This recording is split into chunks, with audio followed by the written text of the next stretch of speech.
Strange Brew Podcast, Season 1, Episode 326. Big weekend for the Packers. Packers and Broncos. Oh, the Denver Broncos.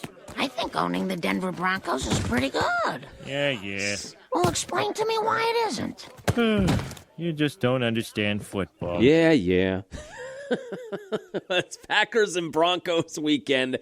We're going to break her all down, getting set for, I think, the biggest matchup of the year. I get that last weekend was for the NFC North lead, the background of the rivalry, Packers-Bears, but this is the number 2 seed in the NFC and the number 1 seed in the AFC. This could be a Super Bowl preview. Could be. Well, we are going to break all of it down heading into a massive weekend, not just for the Packers, but just a great slate of games in the NFL overall. We will discuss that. We are going to talk about Patcher basketball real briefly, maybe off the top. Boy, did I call that one at Nebraska on Wednesday. Whew. Say what you will about me, but don't say that my mush abilities are inferior to anybody else's. I said, watch them lose by 30 on the Wednesday podcast. They went out there and they said, by God, John, we're going to lose by 30. Exactly 30. We'll talk about the Bucks, too. I've got a little bit of audio to play. We all know the biggest story right now is Giannis. And that's been the case all summer. It was not the case when they were winning to begin the year, but since they've been in the doldrums, it is now again the case. And every other day it feels like there's another story out about, does he want to go? Does he want to stay? Does he want to run through a brick wall? Or does he want to get the hell out of here? They get a big win against the Celtics last night. They had 4 days off at home, had to get it, and they do get it. And Giannis was on the bench last night. And we will talk about that and some of the rumors revolving around Giannis right now as well. We will make some picks for some of those NFL games too. Let's go. On the ground, a chance here. Durham to Hardy to first. Hit time! Yes! The Brewers win! Yes! Here comes Melvin to the 25, to the 20, Gordon 15, 10, 5, touchdown! Wisconsin! Record-breaking run! Morgan, a smash up the middle, base hit to center. Here comes Gomez, around third, a throw, and the Brewers win! Here's the snap. He looks, he throws, it's complete interception.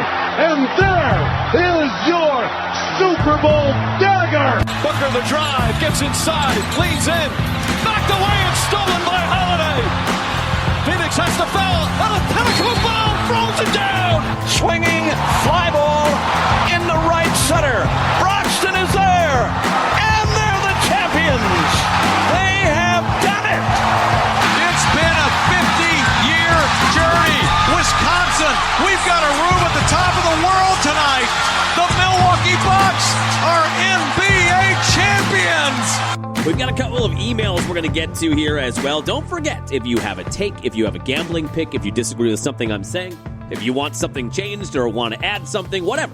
Strange Brew Pod. Strange Brew Pod, all one word, at AOL.com. I've got one we're going to get to kind of off the top here, and then one we're going to get to when we talk about the Bucks that is Giannis related. But yeah, welcome in. Friday morning, third podcast of the week. Promises made, promises delivered. It is frigid outside, too. I don't know where you're listening here this morning. A lot of our listenership is Sheboygan, Milwaukee, southeastern Wisconsin. Waking up to, 3 degrees outside and wind chills below zero. It's going to be that way, high of 3 on Saturday. If you're a B93 morning show listener, you know that on mornings like this, we play this clip from the old Grumpy Old Men movie. When it's this cold, we call it butt cold. Tell you what's on my mind. It's butt cold out here, and I'm fresh out of beer. I do love this clip. What's on my mind. It's butt cold out here, and I'm fresh out of beer. Now, last year, we started playing this years ago, and I said on the air, I don't even know what butt cold is, like specifically if you ask me what are the parameters. Like, there are certain things. There's a cold weather advisory tonight from midnight till noon. But from the National Weather Service perspective, that has to reach certain criteria before you add advisories. I'm not sure what the criteria is for butt cold. It's butt cold out here, and I'm fresh out of beer. But if you know it, you know it. You know when it's butt cold. I can't tell you an exact temperature, but you'll know it when we know it. And I did laugh. Last year, we had one of our listeners on the text line email me or text us a video of their son who looked like he's probably 5 or 6 years old. And apparently he loves when we play that clip. And it's this dad recording his little boy, his little son, delivering these lines. It's butt cold out here, and I'm fresh out of beer. And I laughed, but then I also thought, sometimes when you work in radio, a lot of the time when you work in radio, we come in here, we do the 4-hour show Monday through Friday and nothing else. We do the podcast. And I'm kind of like an insane person. I mean, this is like One Flew Over the Cuckoo's Nest. I sit in literally a padded room, a soundproofed room. They wheel me in here like Hannibal Lecter every morning. They unchain me, and then I sit in here for 4 hours, and they wheel me out at 10:01. But you talk about topics and you hope people are listening, but you never know the impact what you're saying or what you're playing on the air is having on people until you get feedback like that. And I did have a moment where after I laughed, I thought, is this program good for kids? Is that a good thing? I don't know. I think it's a good thing. But it is butt cold. The other one, the other funny line from that same grumpy old men movie with cold weather is this one right here. Colder than a witch's titty out there. That's what it is. A witch's titty out there. Now, we can't play that one on the air. If I start to get videos of small children reciting this line, witch's titty out there, then we may have gone too far. But it is a frigid weekend in southeastern Wisconsin. We've just been getting hit so hard. We got more snow. I've got like 8 inches of snow. I've got ice damming. I've got all kinds of problems. I wasn't ready for this amount of winter this early in the year. Well, welcome in. So I want to start with an email real quick. Then we'll do another email later. I actually have this prepared today. You've got mail. strangebrewpod@aol.com. So we did the travel pod, which, by the way, did some numbers. So is that what people want? Is it more of that kind of stuff than the sports stuff? I don't know. But we did get an email from... is this not tagged? No, it's not tagged with a name. I guess we could read the actual email address. But the emailer said, John was listening to your vacation podcast yesterday, thought it was really well done. Maybe I added that part. You know what I started doing on text line stuff for many years ago is I was always add that, love the show. Always add that to the text, even if it wasn't in the text. Love the show. Love the show. Really well done. Was wondering if you could change one thing about the New York City, the Christmas in New York City trip. What would it have been? An emailer said we're looking at going now for next year Christmas, and then that was the end of that email. When I thought about this, what is one thing I would have done differently? There's not a lot. I'll tell you the one thing I would have done differently, and it was totally out of our hands, was I would have stayed at that Packer bar until the end. I would have stayed at the Packer bar and probably gotten pretty plowed and ended up celebrating the Keyshawn Nixon interception there. Now, I thoroughly enjoyed, I think everybody in our party, myself, my wife, and both of our moms, really enjoyed Lion King on Broadway, once-in-a-lifetime experience. But we all, as I said in the travel pod, I think, or I said on the air, we were all bummed that we had to leave Kettle of Fish, the Packer bar in the West Village, because we were having such a good time. It was such a unique place, and the people were so friendly, and the I Love My Green Bay Packers song playing, and Bang on the Drum, and the conga line that my mom got stuck in. We were having such a blast. It was a little sad to have to leave that, but there's nothing we could have done about that. The only other thing I would have maybe altered is instead of just taking the ferry around the Statue of Liberty, the much smaller than expected Statue of Liberty, not the size, the much smaller than expected Statue of Liberty, I would have actually gotten off at Liberty Island, I think, and maybe done whatever tour there is. Like, I think you can walk in the pedestal. I don't think it's like Ghostbusters 2 where you can go up in the crown and overlook the bay from that area. Another fabrication of that movie. We're going to do stuff. We're going to start doing Mythbusters episodes of movies like that. Mythbusters, Ghostbusters 2. But I don't think you can do that. But I think you can walk around the pedestal, and there's maybe a museum out there. I would have liked to see it maybe a little bit closer. And then adjacent to Liberty Bibbidi Island is Ellis Island, which is another huge piece of American history that we just couldn't get to. And I think we actually do have on my mom's side, I think we do have signatures on the Ellis Island Rolodex or whatever it is. I'm not sure how far you can go back or how much you can look at over there, but we do have some family history there. I would have liked to see that. We just didn't have time, and we did so much. As you listened to on the podcast, I'm sure we did almost everything. I think we wrapped the podcast with that we did almost every major check mark you could do in New York City, especially in Christmas in New York City. I think we did all the stuff we could do, but there's just a few things like that. They would have taken a lot of extra time, but those things maybe. Liberty Island, see the Statue of Liberty up close, and then go to Ellis Island and tour there. And I did say, what was it on the Wednesday pod? What was the broadcast? Ed McMahon Theater.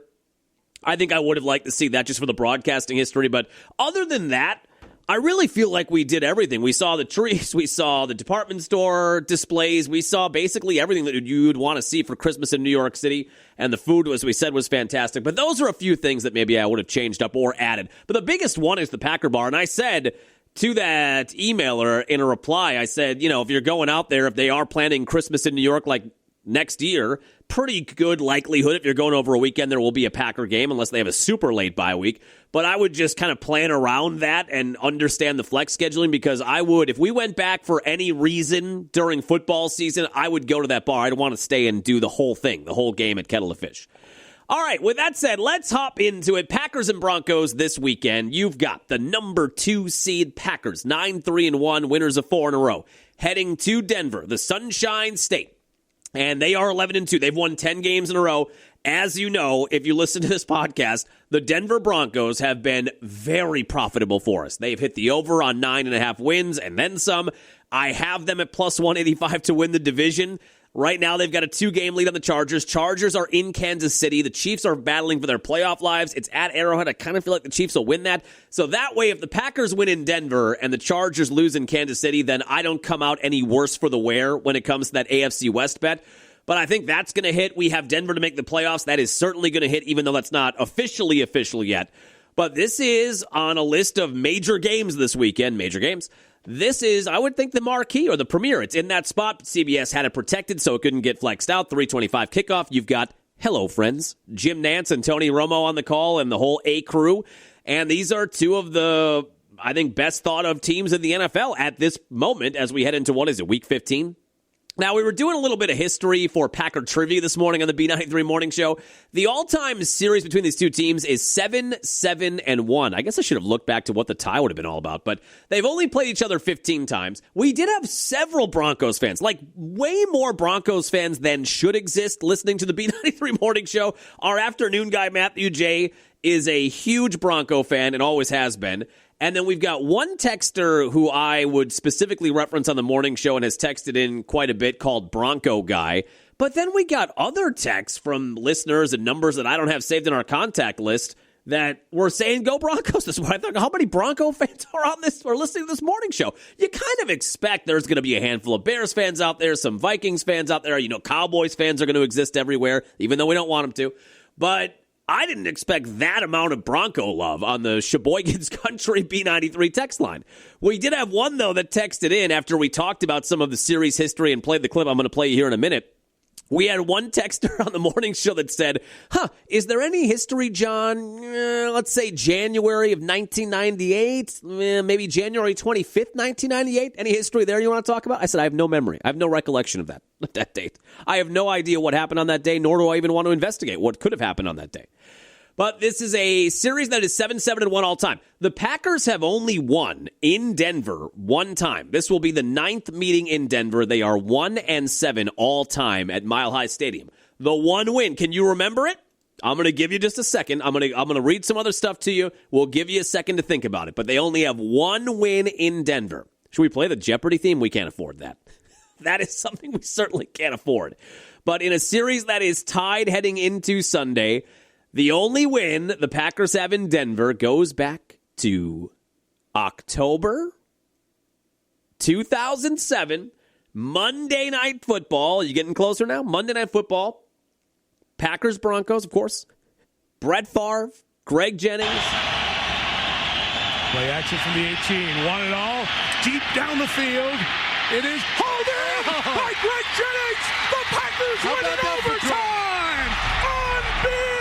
Unbelievable. First play in overtime in a 13-13 game in that magical, unexpected season, 2007, where you kind of had a Favre resurgence and we didn't have any expectations, a young team. You felt like you were coming to the end of the Favre era. 2005 was an unmitigated disaster. 2006 was slightly better, year one under McCarthy.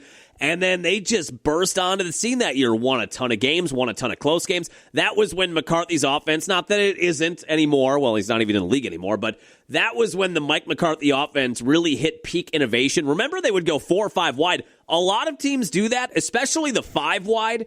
He did that a lot that year with young Jennings and young James Jones and Donald Driver in the prime of his career and all the receivers they had at that moment.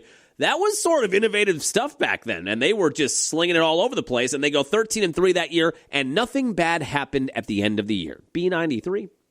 and there was not a B93 concert held on NFC Championship game day, and nobody was sad at that show. Oh, what a debacle. Have we told that story on the podcast? That year ended, we had scheduled a concert for January of 2008. We called it the B93 Winter Bash. We were hoping it would be the first in a series of winter bashes, Bash-I, and it never ended up that way. But we had, I think, Lee Bryce and Halfway to Hazard, some country acts that were going to be in town that day.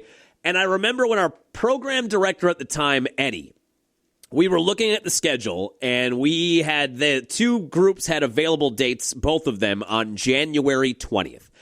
And we were scheduling this. When you book concerts, you're booking them out. Now it's even crazier where you book concerts out like 18 months in advance.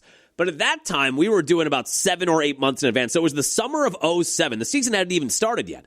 And we looked at the calendar, and January 20th, 2008, it's a Sunday. And we were saying to ourselves, I'll never forget being in the office. And we both looked at the calendar and said, well, that could be Championship Sunday in the NFL. But the Packers are coming off of an 8-8 year and a 4-win year before that. And I don't think anybody thought, even the most optimistic, I don't think anybody thought that they were going to make the NFC Championship game that year. Well, then they start winning games, and they win games. Let's run this back. They win games like this. Play action from the 18. Want it all. Deep down the field. It is holding by Greg Jennings. The Packers win in overtime. Unbelievable. Great call by Tirico. And then they win again, and they win again. Oh, my God, they're 13-3, and they make the playoffs. Then we have the snow globe game against the Seahawks in the playoffs. And if they win that, they're going to the NFC Championship game, and it ends up that they host the NFC Championship game. So this whole time they're winning and winning and winning, and they win the division. Oh, my God, okay, they're going to the playoffs. So we had the concert scheduled for the afternoon, like a 2 o'clock, I want to say, in the afternoon on a Sunday. I mean, hindsight being 2020, what a dumb idea to begin with, but whatever. I don't even know what we were doing. How old was I? I was 24 years old. Who knew what the hell was going on there? But we had it scheduled for the afternoon. My guess would be the artist needed it scheduled at around that time. And I think we thought Sunday afternoon, then people aren't out late on Sunday night. You don't have to take a day off of work, or you're not hungover at work on Monday morning. So I think that was the thinking behind it. But as they're winning and they get the playoff, and then we're thinking, do we have to cancel this show? We have money invested in this, and we have advertisers on it. And they win that snow globe game, and they punch their ticket, and then we know the Cowboys lost. So that game was at Lambeau Field, the NFC title game that year. So then we changed it. So the venue we were at, Lakeshore Lanes, they have a whole Windjammer Hall banquet hall that I think is still in operation. And we changed the whole thing. So we changed it to a Packer party. So come to Lakeshore and watch the Packer NFC Championship game. Then the two artists will go on Sunday night, and we will celebrate the Packers making the Super Bowl with all this great music and food and drinks on Sunday night. So we have everybody at Lakeshore Sunday afternoon. It must have been the 2 o'clock game that year. I know that rotates back and forth. So we get all these people that show up. I think we had like 500 people that bought tickets. And we're all watching the game, and we all know what happens in that game. It's back and forth. They have the lead, then they lose it, then overtime, and the crippling interception, and whatever. All the stuff that went down in that game. Tom Coughlin, I don't think his cheeks ever recovered. And they lose the game. Last-second field goal, lose the game. And then the walk from the viewing area for the Packer party and where the concert is, and I'm a part of this, is just a trail of tears. You know, we had this planned where all the Packers win, everybody's going to be in a celebratory mood, and it ends up where it's the Charlie Brown walk from the Packer viewing party all the way back to the venue. And I thought these two, this Halfway to Hazard and Lee Bryce, they've got their work cut out for them. People made a beeline to the bar once we got to Windjammer Hall. I need 3. How many beers can I buy? How many drinks can you serve me at one time after the way that game went? And I'll give them credit. They brought the crowd back to life. We had a great time. Halfway to Hazard actually ended up doing the national anthem at Lambeau Field that day because then they had time because the concert got pushed. They did the anthem in the cold that day and then drove down to Sheboygan. But I will never forget that moment. Eddie and I are walking back to Windjammer. The second Lawrence Tynes hits that game-winning field goal for the Giants, and it's just the saddest group of people in the world. I thought, oh, my God, this is a disaster. Anyway, what were we talking about? 2007. So that was the moment in 2007. That is the only one. Let's play one more time. It was such a cool, what a throw. 18, one and all, deep down the field. It is holding by Greg Jennings. The Packers win in overtime. Unbelievable. It was just moments like that all year. Remember when Tony Kornheiser, that was Kornheiser on there. There was that 1 year, kind of like the Dennis Miller, what the hell does rant mean? Kind of like that Dennis Miller Monday Night Football year. Maybe was he 2 years, Dennis Miller? But remember they brought Kornheiser in because that's when PTI was at its peak in 2007. And I still watch it every day. It's the one piece of ESPN content that I still consume every day, or almost every day, with Wilbon and Kornheiser. And at that time, that was like 6 or 7 seasons in. That was the biggest show they had going, and they put Kornheiser on Monday Night Football. And while I don't think he was as bad as some people would say he was, sort of like how I feel about Dennis Miller, I don't think he was honestly as bad as some people act like he was. It just didn't work. And he had a little Larry McCarron there who was talking over Tirico during that call. But I remember that 1 year Kornheiser was in the Monday Night Football booth was that year in 2007. But that's the only win the Packers have in Denver. That back in 2007, 82 yards, Favre to Jennings, a walk-off winner, first play of overtime. All right, so this weekend, with this matchup, I think the number one thing for me is going to be the Denver pass rush, or as Chris Collinsworth would call it, pass rush. That Denver pass rush against this Packer offensive line and against Jordan Love. And Love talked about this after practice yesterday. The Broncos have the number 3 rated defense in the NFL, number 2 by some metrics. They have the number 1 pass rush in the NFL. Packers have still the number 5 defense in the NFL and number 6 in terms of points given up. So 2 pretty good defenses here. But that Bronco defense is rock solid, and the calling card for that defense is a pass rush. Now, if you look at Jordan Love's numbers, and they're really, really good. And like most quarterbacks, they are much better when he has time as opposed to being under duress. That's not a shock. Every quarterback's numbers when they have a clean pocket are great, and every quarterback's numbers when they are under pressure, when they are blitzed, when they are flushed out of the pocket, all of those numbers go down. I will say this about Jordan Love. For those of you that still don't think Jordan Love is the guy, the one thing is, his numbers take a pretty dramatic dip, like more so than some of the other quarterbacks in the NFL when he is under pressure. And you've got to feel like against this team, against this defense, with as good as that pass rush is, you are going to be under pressure quite a bit. And they talked to Love about that after practice yesterday, and he said, look, we've got to be on time. We have to be on time with everything we do. I have to know if the pocket is collapsing, ways to escape. I have to know where all of my safety valves are, and you've got to build those in. Most plays have that as a part of the design now, but against this team, when you know they're going to be like Madden Blitz Package A, Blitz Package B, Engage 8. Wasn't that the one in Madden you always did when you really wanted to full-on blitz, Engage 8? I remember when you'd really need to get a sack or do something, you would basically play a goal line defense, and it didn't matter where the team you were playing was. They could have been at midfield. You just had everybody at the line.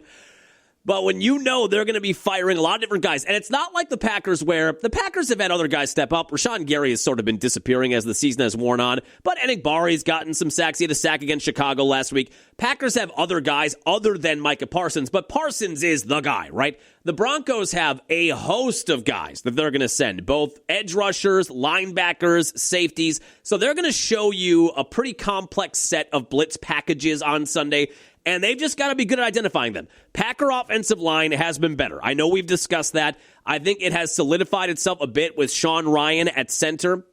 As much as we love Elton Jenkins, I just don't know that was working out all that well. And now when you have Ryan in the middle and you've got Banks, who's been better, and we were critical of Banks because of the amount of money they gave him.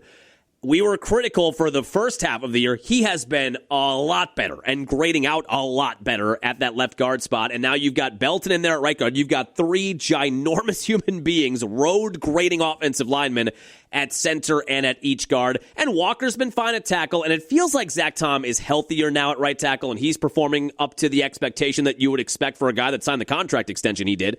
The offensive line has been better over the last 3 or 4 weeks, but they're going to have to be even better than that on Sunday.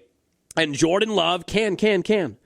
That's when he cans a play. He says that so many times. That's like his version of Green 19. Can. He is going to have to be very good on Sunday at identifying where blitzers are coming, if they're coming, if it's a fake blitz and they're going to peel off in coverage. He is going to have to be on top of that, and Sean Ryan at center is going to have to be on top of that too. That, to me, is the biggest matchup, though, because of the dip in numbers for Love when he has a clean pocket as opposed to when he's under pressure. You really want to make sure you can keep him upright, give him a couple of seconds in the pocket to do what he wants to do so they can run the plays they want to run. If the Broncos are consistently speeding him up and they're getting in his kitchen and a lot of quarterback hits and a lot of quarterback pressures, I think it's going to be difficult for the Packer offense to find the rhythm that we want them to. But when you look at all the matchups coming into Sunday, when you look at the Packer offense overall against the Bronco defense and their secondary, when you look at the Packer defense against Bo Nix and some of the running game stuff the Broncos do, to me, the biggest thing is that Bronco pass rush against the Packer offensive line and Jordan Love, and how good Love and the offensive line are at identifying where those guys are coming from, whether or not they can get a playoff on time, whether or not there's a safety valve that you can get the ball to, whether or not Love has to scramble out of there, which is not really something he does very well. That is one element of Malik Willis' games that I will say you would prefer if he gets flushed out of the pocket. Just has a better knack for where he has to go, has better speed. Love's a good athlete, but I saw somebody refer to Love as a newborn baby deer trying to walk for the first time when he runs outside the pocket. He is astonishingly awkward as a runner for a guy who is an all-pro caliber at this point, quarterback in the NFL. Anytime he has to run out of the pocket, it does look like he's a little uncertain about what direction to go, whether he can juke somebody, whether he should get into a slide. But he's going to have to be on top of that on Sunday. That, to me, is the biggest matchup of Sunday. The pass rush, Bronco pass rush against the Packer offensive line. If they give Love time, I think he's going to find the guys. I think you've got advantages then with Reed and Watson and the different complement of weapons you can get the ball to. The other part now heading into the weekend that worries me a little bit is it does sound like this Josh Jacobs injury is a tad more serious than we thought. Some guy on a WHBL Sportscast on Wednesday morning said that Jacobs wasn't in practice on Wednesday, but don't worry about it. He'll be fine by Thursday. Some guy said that. Sounds really good. He sounds well-intentioned. He sounded very well-intentioned, if not ill-informed. But that was what everybody was saying. He didn't practice on Wednesday. He was the only member of the 53-man that did not practice on Wednesday. But the thinking was that this was maintenance for the knee that he had banged up in the game against New York on the road a few weeks ago, the greatest city in the world. And that was all it was. He was with the rehab group. He'll be back on the field on Thursday. Well, Thursday's practice came and went, and Jacobs did not practice again. He was a part of the rehab group. He did talk to reporters after practice yesterday, and they said they had another MRI on that knee on Monday. They got one right after the game against New York. No structural damage there. I guess they wanted to confirm that because it stiffened up on him during the game against Chicago. And they did another MRI and still no structural damage. So that is a good thing. But Jacobs said it's stiff and a lot of fluid in that knee. And they're just trying to work around that and drain the fluid out and see if he can be good to go by Sunday. But on Thursday morning, coming out of the Wednesday practice, my feeling was, he's probably still 80% going to play. But now not practicing on Thursday, and the comments he had after practice makes me feel like this is much more of a 50-50 proposition. I do feel okay if it's got to be Emmanuel Wilson again on Sunday. O come Emmanuel, a couple of weeks away from Christmas. Come on, that storyline writes itself. He had 100-plus yards against Minnesota when Jacobs could not play in the week after that Giants game at home against Minnesota. I think Wilson had 100-plus yards rushing. I think he ended up with like 125 or 130 all-purpose yards on Sunday in that game against the Vikings. So if you have to go with him, I don't think that's the end of the world. I do think he gives you an extra burst from that position that Jacobs does not necessarily give you. I do wonder if Jacobs can't go. Marshawn Lloyd is practicing. And the thinking is that he's in that window now where you have to activate him or not within the next week or so. I do wonder if by tomorrow on Saturday, if they figure that Josh Jacobs is not going to play, I wonder if they're going to have to make a move on the 53 and if they activate Marshawn Lloyd. You still have Chris Brooks on the roster. He would be the natural backup to Emmanuel Wilson. But Marshawn Lloyd does give you that extra explosive weapon. Remember, they drafted him, 24, third round USC. And the whole thing was he gives you that elite burst that Aaron Jones in his heyday gave you. He played in one game, and other than that, the narrative of Marshawn Lloyd's career has been injury after injury after injury. And it does sound like he's getting healthier, and his practice window is open. I just wonder if Jacobs can't go, and they know that heading into the weekend. if they would activate Marshawn Lloyd just to give Denver a different look. And it wouldn't surprise me if that's the way that it goes, if Lloyd, in the few touches he would probably get, would have a decent game, because I just don't think the Broncos, there's no film on him. You know what I mean? Outside of USC film, literally I think he played one drive in one game. And on that drive, I think we blogged about it. I don't think we were podcasting at the time. Maybe we were. And you could tell. I mean, he has, as soon as he gets it and he has some space and explodes, you can tell, ooh, this is different. It's like a Maserati. It's like, oh, this is different than what a regular car goes, you know? It just had that visual feel to it of, ooh, this guy's got some extra button. He's got some extra X button to him. I do wonder if they think Jacobs cannot go this weekend. I wonder if they would make a move and then activate Marshawn Lloyd, and maybe we would see some significant snaps for Marshawn Lloyd for the first time in his career coming up on Sunday. The Packers are 2.5-point favorites now, which is saying something, because you figure in a pick'em, the home team gets 2.5 or 3 points. If Vegas feels like this game is a 50-50, they give the home team 2.5 or 3 points just by virtue of being at home. So the fact that the Packers in a road game like this are 2.5-point favorites now tells you something about how Vegas views the talent on each side. Look, the Broncos are a good team. Here's one thing I will say about the Broncos, though. They've won 10 in a row. They are 11-2. I'm very happy for that. They're going to cash, once this season ends, they're going to cash a very big ticket for me, and hopefully 3 very big tickets for me, to 1 very big, 2 slightly smaller tickets. But they have been doing a lot of this on fourth quarter comebacks. In 9 of their 11 wins, they were either tied or down in the fourth quarter. It's a credit to them that they're able to figure things out late in the game when the money's on the line, when the chips are down. They are able to get things going back in the right direction and find ways to win games. But if you are somebody that watches a lot of football, or you are somebody that gambles on a lot of football, you know that's not sustainable. It's hard to be a team whose calling card every single game is, we're going to either come back or win a game where we're tied in the fourth quarter at the rate the Broncos are. Bo Nix talked about it this week, where last year in a lot of those close games, they ended up on the wrong side. Now it feels like the ledger has been balanced this year.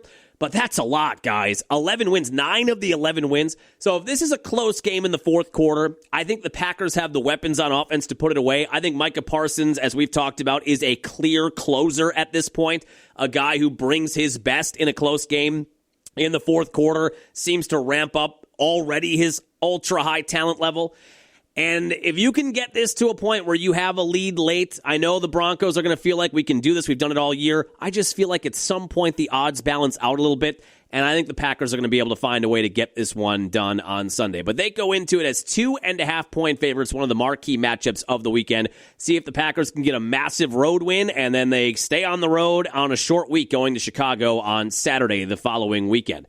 Now, when you look at this, well, we can run through maybe all the games and the list of games that are really pretty good and should be entertaining this weekend. We can do that maybe when we do picks. But Packers are going to be a part of picks as well. I just feel like, I know it's tough on the road. It's not a place, as we went over, they've had a ton of success. We know the Broncos are good. But to me, this just feels like one the Packers are going to be able to find a way to get. And I feel like the Broncos have been flying too close to the sun. What does Costanza say? Too close to the sun on wings of pastrami. And when you have that amount of fourth quarter wins, at some point, the bottom's going to fall out a little bit on that, and maybe that will happen this weekend. All right, what else are we talking about today? I've got another email. We've got picks we're going to make. Packers-Broncos 2007. Not a lot college football-wise. Boy, how about that Sharon Moore story from Michigan? Woof. That's a wild story. All kinds of rumors on Twitter about what was all going down there, but it sounds like Michigan head coach who took over for Jim Harbaugh, Sharon Moore. Is this year 2 of Moore? I think it's year 2. And they went 9-3, not a bad year, but they're coming off the national title 2 years ago, and the expectations are a little bit different at Michigan right now. 9-3, we would kill for 9-3.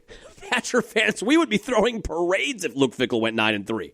But 9-3 for Michigan right now is a letdown. And then it sounds like there was an extramarital affair. And then it sounded like he was arrested at some point. A lot going on there. Nothing like that for Luke Fickell. I did text my buddies as that story was filtering its way down. And somebody shared a story about it or a tweet about it on the group chat. And I said, I'm going to need Luke Fickell to go out and get a misdemeanor or something. That's how much this guy cares. He's got affairs. He's getting arrested. There's all kinds of stuff happening. And that's after a 9-3 year. After a 4-8 year, I could at least use Luke Fickell to get a speeding ticket or something. Do something. Show you care. Show you're stressed out, Luke. Well, that was probably the biggest story in college football this week. I don't think there's much going on. Bowl games start on Saturday, right? Hold on. I got to close the You Got Mail thing now. Let's get to this. Bowl games, I believe, start on Saturday. Now, I am in... Oh, no, Army-Navy is on Saturday. Oh, no, yeah, bowl games start on Saturday, too. So Army-Navy, the classic matchup is on Saturday, and then bowl games do start on Saturday, but the college football playoff does not start until next week, Friday, December 19th.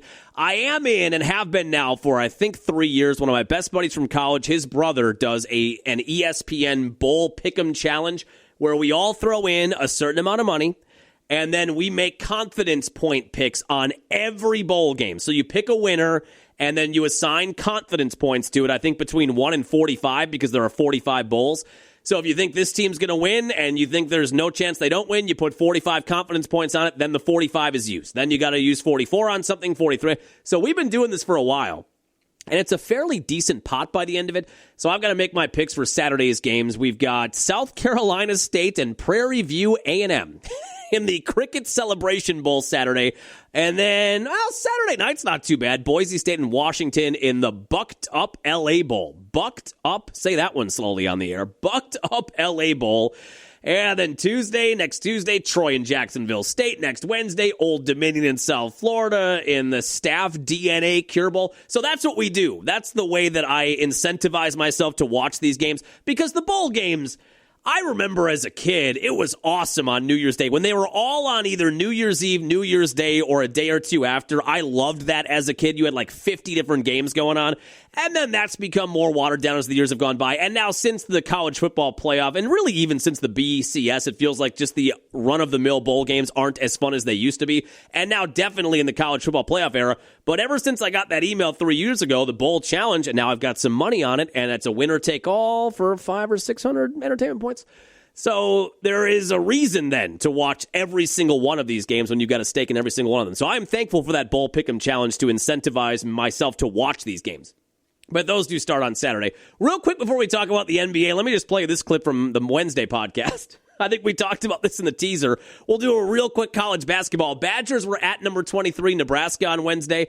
Remember on the Wednesday Travel Log podcast at the end when I said this about the Badger basketball program and how I thought they have so much talent and they're 7-2, and I think by the end of the year they'll be top 20, top 15, and they're going to make a run in the tournament. And then I said, now watch, they'll go out and lose by 30 tonight. Here's the clip. We're going to get ready for that. First, injury reports are out this afternoon. Badger basketball on the floor tonight at number 23, Nebraska. Even though they're not ranked right now, and even though they got their break speed off at BYU, I think this Badger team's pretty damn good. I think they're really good, actually. Idiot. I think they're going to be top 20, top 15 by the end of the year. I think they're going to be a 3 or a 4 seed in the tournament, and I think they can make a run. So they are at number 23, Nebraska tonight. Now watch, they'll lose by 30. And then the Bucks are on the floor, and they did. They went and they lost by exactly 30 points. John, on top of it, Wednesday, John knew exactly how that was going to play out. At number 23, Nebraska, they lose 90-60. Not by 29, not by 31. They lose exactly by 30, as predicted here on the Wednesday podcast. They looked bad. Let me see if I can get to the Greg Gard audio. He was fuming in the postgame. One of the reasons that I still do like this team, like Wednesday John was talking about, what's that level of narcissism, by the way? What level of narcissism are we at when I am playing clips of myself on subsequent podcasts? I'm throwing it to myself, criticizing that, then coming back and talking to you in real time. That's got to be some kind of podcast, something there, right? To know us. All right, hold on here. Now, here it is. Here's the Greg Gard right out of the gate talking about the defense. Is it going to play an ad? It's going to play an ad. Give me a second here to buy some time while this plays and we can skip this ad. But one thing I do really like about this team is the offense. That combo of John Blackwell and the newcomer Nick Boyd in the backcourt, they're averaging 40 points per game. I do like what Austin Rapp, the sophomore forward transfer, brings you in terms of shooting, both distance and at the rim. I just feel like they have a lot of weapons. Nolan Smith is giving you a double-double right now. At the forward position, Nolan Smith. Who the hell is Nolan Smith? Nolan Winter is giving you a double-double. He's got some size. But this team does not play a lot of defense, at least right now. And here's the intro to the Greg Gard presser. Identity. Haven't had. Here we go. We don't have a defensive identity. Haven't had one all year. So we'll search to find one. And I'll find guys that want to play defense. He has steam coming out of his ears. Sit guys on the bench.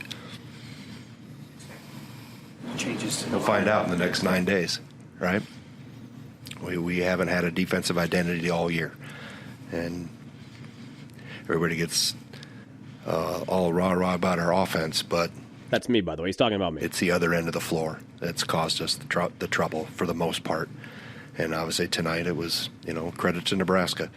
They beat us every way possible. You could hear it in his voice how agitated he is. Haven't had one all year.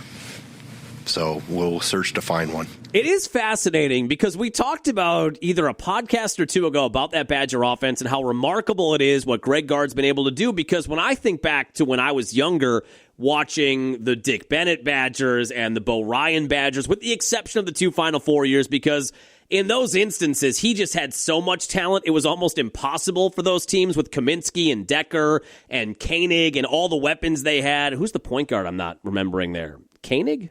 No, Bronson Koenig we mentioned. Who's the other guy? It'll come to me. Maybe not. But they had so many good offensive players that even playing that plodding Wisconsin style, they were still going to score 70, 75 per game. That was just an instance of the talent being too good for the system ultimately. But when I think back to those teams, their calling card was defense and slow offensive possessions and making the game shorter and holding teams to under 60 points. It is interesting now that in the last 2 or 3 years, Gard has turned this one slow, plodding, slow-moving, sluggish offense into a high-octane offense, scoring 80-plus, 90-plus a game in some instances. That's been a crazy turnaround, but it has come at the cost of the defense not being anywhere near where it was in the Dick Bennett era, in the Bo Ryan era. So it's almost tipped completely the other way. You got to find some kind of balance there. But yeah, they went out and lost by 30, just as we said they would on Wednesday, 90-60. They have off now all the way until Villanova on Friday, next Friday, December 19th, 1 week from today. That's what he's referencing there. We'll find out in the next 9 days. But they've got Villanova. That's another Badger game at Fiserv Forum next Friday night. I think Marquette is at number 6 Purdue on Saturday. That's going to get real ugly. Ugly. That could be a 25 or 30-point spread, and they may not cover it. That's a 500 Marquette team at number 6 Purdue on Saturday. A little college basketball there for you. Now let's talk about the NBA. I've got an email, and then I want to play you. I'm going to play you this right off the top. So obviously, the topic all the last 2 weeks really has been Giannis, and rumors again churning up that he wants out of Milwaukee. He doesn't see a future in Milwaukee anymore, or at least one where the Bucks are going to be competitive. And he's kind of soft launching a trade request again. Remember we talked about a podcast or two ago that maybe he had given the Bucks a 25-game litmus test where he went to John Horst and Doc Rivers and said, I'm going to give this team 25 games. And if we're not where I want us to be and we're not showing signs that we could be competitive or a playoff team, then I want out. And we have that 25-game road mark has come and gone, and it has not been all that good. But that's what has led to this conversation again. We're right back to where we were in summer, where there were all the rumors, the Shams rumors and all that stuff that he wants out and he wants to go somewhere where he can go win a title. Then we had this follow-up from Chris Haynes talking about a potential team meeting. So with rumors going on, rumors swirling rampant right now on Giannis Antetokounmpo and his future, sources have relayed to me that Giannis Antetokounmpo addressed some of his teammates recently. By the way, how are people still unable to pronounce his name? Antetokounmpo. What are we doing here? The guy's been around since 2013. He's won 2 MVPs. He scored 50 goddamn points in a clinching game that won a championship. Defensive Player of the Year, NBA Finals MVP. There was another, I forget who the guy was. There was another guy after this rest of the clip I'm going to play you that said it even worse. Can we at least say the guy's name right at this point, for crying out loud? To stress the importance of focusing on basketball and not to allow outside distractions to interfere with the process at hand. And, I was told that his point was that he's here at the time being wanting to get better, wanting to make sure he gets his game back on point, make sure he gets back from this injury. But he understood and he relayed the message that he can't control what goes on or what even happens to him. So obviously things are getting loud to a certain point where he felt like he had to address some of his teammates. So we shall see what happens from here on out. So that rumor was out there. That's Chris Haynes. Chris Haynes, by the way, is the Dame guy. A lot of the rumors that happened when Dame was in Milwaukee, they all came from Chris Haynes because I think Chris Haynes is Dame's brother-in-law. There's some relative connection there. And anytime Dame wanted information out, he would filter it through Chris Haynes. It's not out of the realm of possibility that those two were generating most of the rumors when Dame was here, because up until that report I just played you, Chris Haynes for 2 years, anytime something was going on with the Bucks, injury-wise or drama-wise, it was Chris Haynes reporting it. Then Dame gets bought out. He goes back to Portland. And up until that clip I played you, we had not heard from Chris Haynes all year. So I think that was Dame's guy. And you wonder, though, if Giannis and Dame still have a good relationship. I think they do. Maybe Giannis is utilizing Chris Haynes a little bit there, too. But this was the report that there had been a meeting, I guess, or at least several one-on-ones with Giannis and other players telling them what Chris Haynes said. Look, I'm here right now. Let's focus on basketball. Let's try to win games and lock in for as long as I'm here. And then after practice on Thursday, so before last night's game, after practice, or maybe it was after Wednesday's practice, they had media sessions with Doc Rivers, who didn't talk about this, but then they did talk to players. Kyle Kuzma they talked to, Kevin Porter Jr., and a lot of the reporters asked the players about that report, about the Chris Haynes report of there maybe being a team meeting and Giannis trying to calm the waters a bit and trying to get everybody to lock in just to play basketball and win basketball games and only worry about that while he's here. And a lot of the players kind of refuted it and said, it really didn't go down like that. And some players felt like it didn't even happen at all. So you wonder if there was a sit-down between Giannis and all the players, or maybe Giannis talked to a handful of guys one-on-one. I don't know what was going on there. But the players after that Wednesday practice, when they were asked about that, as I would imagine they would, seem to be getting fairly irritated with this being a side story, seem to be getting agitated that this is constantly something that they have to respond to. You know what it reminds me a little bit of, and I hate to make this comparison, but it does remind me of it, was Brett Favre Tractor Watch. When we had all those years, 4 or 5 years in a row, when we hit the offseason and no one knew what Favre was doing, and they'd get to camp and he wouldn't be there yet maybe, and they'd be asking the players, and you could tell the players would get exasperated with having all of these questions, not about themselves, not about the team, but about somebody else, and they maybe don't even know what's going on, and they just got tired of answering those questions. It does have a little bit of that Favre fatigue feel to it. But several players kind of said, yeah, that didn't really happen that way. Then they go out last night. Giannis still out, obviously, with the calf injury. They go out last night, and they play pretty good against Boston. Now, they had to get a win. The Bucks had 4 days off. That is a rarity in the NBA. Celtics came in 14-9. Now, we know Tatum's out for the year, or maybe he could be back toward the end of the year, so they're missing one of their superstars. And they made a lot of trades in the offseason. Drew Holiday left. He's back in Portland. I think somebody else, I forget who else. Al Horford's gone. So they did some retooling in the offseason, and it kind of looked like for the Celtics it was going to be a little bit of a gap year with Tatum down for the year, but they've been playing pretty well, and Jaylen Brown's been really good. So they came into last night 14-9, the 3 seed in the Eastern Conference. Bucks went into last night 10-15, clinging for dear life to the number 10 spot and the last spot in a potential play-in tournament. But we talked about this on the Monday or the Tuesday podcast. We talked about it last week as these rumors started to gain steam again with Giannis. You need to win games. Winning cures everything. Just win games.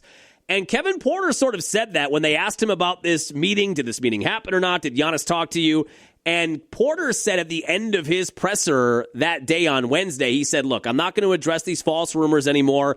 All I'm going to say is, if we just win games, this will resolve itself. I think his exact quote was something like, if we go out and go 8-0 in our next 8 games, nobody's going to be talking about this. If the Bucks are winning, nobody is going to be talking about how bad they are and how much Giannis needs to get out of there, and then maybe Giannis starts to feel that way. And he's right. I mean, like everything in sports, winning cures everything. Winning is the salve on any kind of drama.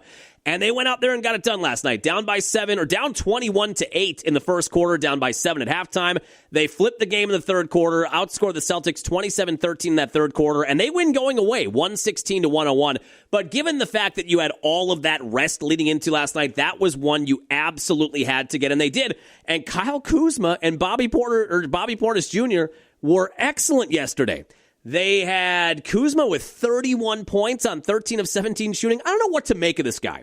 There are certain games like last night, and maybe a part of it is Giannis being out, so the floor is more open for him, but he has games, not to that level, but games where he's really efficient, and he scores, and he rebounds, and he plays good defense, and then he has games where I don't even think he's played the sport before. I don't understand how different he looks on a night-in, night-out basis. He's like the woman in Seinfeld. Remember when Jerry's dating the Two-Face? where in some light she looks great at the restaurant or at the coffee shop, and then in some lights on the porch, she's hideous. That's what Kyle Kuzma reminds me of. He went out there and was ultra efficient, looked very confident. Now, the next time when they play in Brooklyn on Sunday, he could go 1 for 8 for 4 points and 6 turnovers. But he was excellent last night, and Bobby Portis was excellent last night at 27 points on 11 of 13 shooting. And Kevin Porter Jr., this guy is looking like a legit piece. He had a triple-double, 18 points, 13 assists, 10 rebounds last night.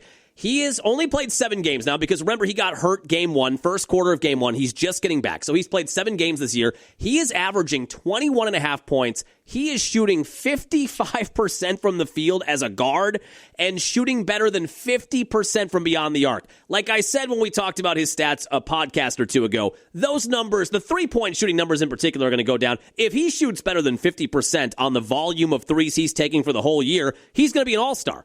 But he is looking like a legitimate piece on a team, whether Giannis is here or not, I guess. He is looking like a legit piece going forward. There are certain guys that, regardless of what happens with Giannis, I like. Ryan Rollins is one, even though he's had a couple of rough games, last night included. Kevin Porter Jr. is one, and I like A.J. Green a lot. Those 3 guys, I would say, are building blocks going forward, whether it's with Giannis or whether you're in the middle of a rebuild. But Kevin Porter Jr., man, does he look great both offensively and defensively right now, averaging better than 21 points per game since he has come back. And he's still only 25 or 26 years old. You know, the Bucks drafted him in 2019. They traded him on draft day, I think, to the Hawks. He was 19 years old. And he immediately, at 19 years old, in his rookie year, was averaging 10 points per game. Then he went to Houston. And at 20, 21, and 22 years old, he was averaging almost 20 points per game. I think he averaged 16, 17, and 19 points per game at that young of an age. And then he had his off-the-court stuff. Then he had to go international for a year because of the off-the-court stuff. He came back last year to the Clippers and was okay there. And then the Bucks traded MarJon Beauchamp straight up for him at the deadline. Say what you want about John Horst and how all these other moves have worked out. Trading MarJon Beauchamp, who has now been out of the league for a year, and getting Kevin Porter Jr., who is looking like a legitimate 20-point-per-game scorer per night, that is a heist last year for John Horst. Put that one as a green check mark next to that move for Horst. But Kevin Porter, before the off-the-court stuff, he was showing he could be a 20-ish point-per-game scorer at a very young age. Then the off the court, then you have to go overseas, then you come back and you're trying to get back in a rhythm, and he did that with the Bucks in the second half of last year, and he has built on it this year. He really does seem to be a piece moving forward for this team, and they have him at a very low cost. If I'm Giannis looking around the room, you know what I mean? And I think Giannis is constantly doing that right now, looking around and saying, all right, what are the pieces here? If this doesn't work out this year, who are the pieces? I think Kevin Porter Jr. is a piece. I think Ryan Rollins is a legitimate piece. I think A.J. Green is a legitimate piece. But they get the 116-101 win last night. That gets them to 11-15 on the year. They are still in that 10 spot right now. They are at Brooklyn. The Nets have only won 6 games on the year. That is Sunday, a 5 o'clock tip time. Now let's get to the second email I have here from our buddy... You've got mail. Tim in Sheboygan. Just a real quick email. He said, John, I love Giannis for his loyalty, but I think the only thing he values more than loyalty is winning, and this team just doesn't look like they can win right now. That was the email. And I would agree. I think that's the debate you're having right now among Bucks fans on social media as it relates to Giannis because he's been so loyal. What is this, year 14 in Milwaukee? And we've been through this so many times. Even prior to the pandemic year, there were rumors about Giannis maybe wanting to get out or maybe he should move on. And then the real big inflection point, the first big one, was coming out of the pandemic and entering the championship year. Was he going to sign the Supermax contract or not? And he did in December of that year, December of 2020. They go out, they win the title that year. That was the first big one, though. But we know one of the reasons we love Giannis, and we've talked about this, is the loyalty factor. He was this young, speaking of newborn baby deer, like Jordan Love scrambling out of the pocket, he was this young 18-year-old kid in the NBA, barely knew what was going on, but you could see how athletic he was, and then just slowly over the years got better and better and bigger and more confident and became one of the true freaks of the NBA in that he can do almost anything on the floor. Rebounding, passing, blocking, steals, not three-point shooting or free throw shooting, but most anything on the floor. But the number one thing we've loved about him is that we've gotten to kind of watch him grow up, and he just has loyalty in his DNA. But I think Tim is right on that email that the one thing at this point in his career, at 31 years old, and really for most of his career, the one thing Giannis values more than anything is legacy and winning.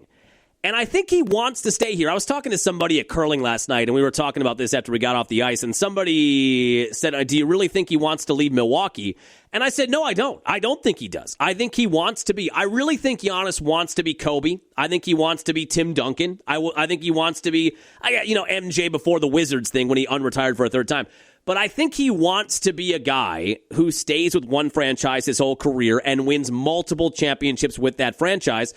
That's what he wants. Like, if you ask Giannis, what is your perfect world for the way your career arc is written? I think Giannis's perfect world is, I play for the Bucks for 18 or 19 years or 20 years, I guess it's going to be. I think, is he going to play? He's going to play in the league for like 22 years. But I think Giannis would say, I want to be a Milwaukee Buck for 20 years. I want to win 3 championships. I want to be competitive every year. I think that's his perfect world. But at 31 years old, as we're now getting to the back half of his physical prime, he's looking around the room and saying, I don't know if this team can win. And I don't want to be here if this team can't win. And I don't know that even as a diehard Bucks fan and a diehard Giannis fan, I don't know that I disagree with him or am mad at him if that's the way it goes. But I do think Giannis's perfect world is staying in Milwaukee, winning multiple titles here, and constantly competing the way Tim Duncan did in San Antonio. And look, there were lean years for big-time Timmy Jim, for big-time Tim in San Antonio. There were very lean years for Kobe in L.A., and there were many instances where it looked like he was going to leave or ask out in the post-Shaq years. Then they brought in Pau Gasol, and they built it back up after a 2 or 3 year lull. So all of those guys had to deal with some of the down times. But I can understand at Giannis at 31, maybe if he's 25 years old, he's not as urgent about trying to get out of here, but he sees the writing on the wall. He's got 7-8 years left. He's probably got 3 or 4 years left in his real true prime, and he wants to maximize that. He wants to be a top 15 player all time. He wants to be a guy who's got 2 or 3 rings. And if that feels like an impossibility in Milwaukee, I think Tim is right on the email that the one thing he values more than that perfect world scenario of being a Buck for his whole life is being on a team that can win him more rings, that he can add to his legacy, add to his already Hall of Fame resume. But I do think that's it. That is the one thing that he would put above loyalty and staying in Milwaukee his whole career is if he just thinks that they can't win here at all and they're not going to be competing for titles, then he wants out, and I can't say I blame him. But like Kevin Porter said, and like we said 5 minutes ago, if you can just win some damn games here and get back to around 500, and he comes back from the calf injury, then maybe you can build some steam, but you have to do what you did last night, and that is win without Giannis. You cannot be 9 or 10 games under 500 when he comes back, because I don't think there's anything he can do at that point. And then you're going to get to a juncture real quick before the trade deadline or at the end of this year where he may legitimately want to get out of here. But I do think his best case, his perfect world is staying with the Bucks for his whole career, winning multiple titles here, and riding off into the sunset. But that might not be a possibility. We have to see this team play better. They did play better last night. All right, let's make some picks. Here comes the money. Here we go. Money talk. Here comes the money. Never tell me the odds. If someone gives you 10,000 to 1 on anything, you take it. That's a cool G, Daddy-O. Now you gotta let it ride. All right, so we went 2-1-1 last week. We are 26-23-3 on the year, up 3 units, and we have not added in as of yet the futures that we've won, the Rams over, the Broncos over. We do have some losses there too. I think we had the Raiders over. That's not going to hit at 2-11, so we've got some of that going on as well. So how many do I have here? I've got 4 picks. I am taking the Packers -2. I just feel like, as we went over when we talked about the game, the Broncos are a really good team. But I don't know how long you can live on comebacks in the fourth quarter, coming back when you're down in the fourth quarter or tied in the fourth quarter. I feel like these are 2 pretty evenly matched teams. I like the way the Packers are playing right now. They're playing very confident. I like them going into Denver and getting a win and covering the 2. And just buckle up, by the way. If the Packers win this game, if they go in and win this game and get to 10-3-1, and if they go in and win this game and Jordan Love plays really well, like a 2-touchdown no-pick or 3-touchdown no-pick game, I just want you to be ready for the Super Bowl narratives and the Jordan Love MVP storylines to be running wild on a Victory Monday. Prepare yourself, steel yourself for that right now, because if they win, especially if the Packers win and the Rams lose at home to the Lions and the Packers are the 1 seed coming out of Sunday and Jordan Love plays good, those Super Bowl conversations, those Jordan Love MVP conversations are going to pick up big-time steam on Monday. I'll take the Packers -2. I am going to take the Eagles at home against the 2-11 Raiders -11. That's a lot of points, but the Eagles have lost 3 games in a row. They need to win, and I think they need to win in impressive fashion, and no better way to do that than having Pete Carroll and the 2-11 Raiders at your venue at the Link. I will take the Eagles -11. I am going to take the Lions to cover. Now, look, if the Packers win this game, then we want the Lions to beat the Rams. If the Packers lose this game to Denver, then I think we want the Rams to beat the Lions, because you don't want the Lions to creep that much closer in the division. And I think are both of those games at the same time? I think they are. Hold on. If it's in LA, they're for sure. Yeah, they're both at 325. So you're not going to know, but that's what I think we're looking at as Packer fans. If you know the Packers are going to win this game, you want the Lions to beat the Rams. If the Packers lose to Denver and the Lions win, then they're only a game back again in the loss column at the division. So that's what we're looking at. I'm going to take the Lions +6. I don't know that they're going to win, but I know that team is desperate, right? That team needs to win to stay in the playoff picture. I will at least take them to cover. I see a close game there. I see a 3-point game there. I'll take the Lions +6. And then I'm going to take the under, which I know is no fun, but Texans and Cardinals. My Texans are rallying in the AFC South. They're coming back to life. They're only a game back. They've got the 3-10 Cardinals in Houston. The Texans are 9.5-point favorites. I thought about that, but that Texans offense has not been reliable. The one thing they have is their defense. That is the number 1 defense in the NFL. So I do not see the 3-10 Cardinals scoring a lot of points against the number 1 defense, and it's in Houston. The Texans offense has been very up and down. CJ Stroud is back. He just hasn't been able to duplicate what he did his rookie year. Had a sophomore slump last year. He's had injuries this year, but when he's been on the field, he really hasn't come out of that. He looked so good his rookie year. But I don't see the Texans scoring 30-plus points, and I don't see the Cardinals scoring more than maybe 10 or 14. I don't see that number hitting 42.5. I don't see it happening. I see the Texans winning this game 27-3, or 17-10, something like that. We'll take the under on 42.5 Texans and Cardinals, but that's a big one for me. I need them to win that game. So Packers -2, Eagles -11, Lions +6, under on Texans, Cardinals 42.5. But there are a lot of good games. Now, the Buccaneers lose last night. They were up 2 touchdowns in the early fourth quarter. Baker, what's going on? All of a sudden, the Panthers lead the NFC South by a half game. They're in New Orleans this weekend, but we've got a lot of good games. In addition to Packers and Broncos, Bills, Patriots, any hope I have of winning that Bills future to win the AFC West, any hope I have, they need to win in New England this weekend. They are 1.5 favorites. I didn't take it, obviously, on the picks, but I need them to win that game. I think the Ravens-Bengals game is going to be pretty good now. Joe Burrow fully back. Bengals need to win that to have any hope. Ravens are now a game back in the division. You've got Lions and Rams in the afternoon. We've got the Colts and Seahawks in the afternoon, too. This Phillip Rivers story is absolutely wild. 44-year-old Phillip Rivers, who has not played since 2020. Remember, did we do that on the podcast on Tuesday? I thought he had played like 2 years ago. He hasn't played since the pandemic year.